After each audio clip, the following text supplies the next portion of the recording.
नमस्कार मित्रांनो.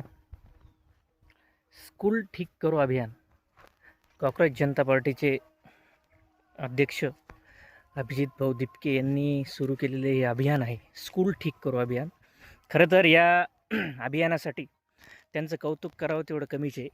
मित्रांनो, आज जे मीडियासमोर व्हिडिओज येत आहेत, त्यांचे ज्या शाळांना भेटत आहेत त्या शाळांचे व्हिडिओ येत आहेत, खरं तर मनाला एक खंत आहे की आज भारताला स्वातंत्र्य मिळून 80 वर्ष झाले. म्हणजे आपण आत्ता 80वा स्वातंत्र्य दिन आपण साजरा केला आहे. आणि या 80 वर्षामध्ये आज सरकारी शाळांकडे किती दुर्लक्ष झालेलं आहे आपलं, हे आपल्याला बघायला मिळतात.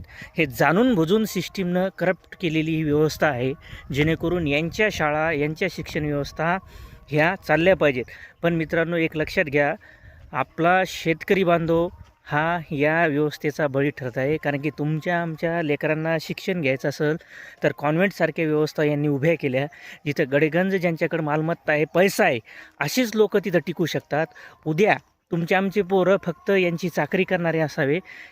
मी एका राजकारण्याला दोष देत नाही, संपूर्ण राजकीय व्यवस्थेचा बळी जर यांनी घेतलेला आहे. बघा, यांचे बंगले, यांचे प्रॉपर्ट्या बघा, आणि यांच्या शाळा बघा, यांचे कॉलेजेस बघा. पण आपल्या सरकारी जे गव्हर्मेंट स्कूल आहेत की जिथं खरंच विद्यार्थी घडला जातो, त्या शाळा यांनी जाणून बुजून दुर्लक्षित केलेलं आहे. आज जर ती परिस्थिती पाहत आहे, प्रत्येक गावची परिस्थिती जशी आहे, जिल्हा परिषद शाळा ह्या बंद पडण्याच्या मार्गावर आहेत मित्रांनो. तर आपण जागरूक झालं पाहिजे, एक पालक म्हणून आपण जागरूक झालं पाहिजे, तरच आपण या व्यवस्थेत टिकू. अन्यथा भरडले जाऊ, कॉक्रोचसारखे मारले जाऊ. पण आता हे कॉक्रोच मरणारे नाहीत, हा कॉक्रोच ज्वालामुखीसारखा व्यवस्थेवर तुटून पडणारा कॉक्रोच आहे. त्यामुळे सतर्क राहा आणि सावधान राहा.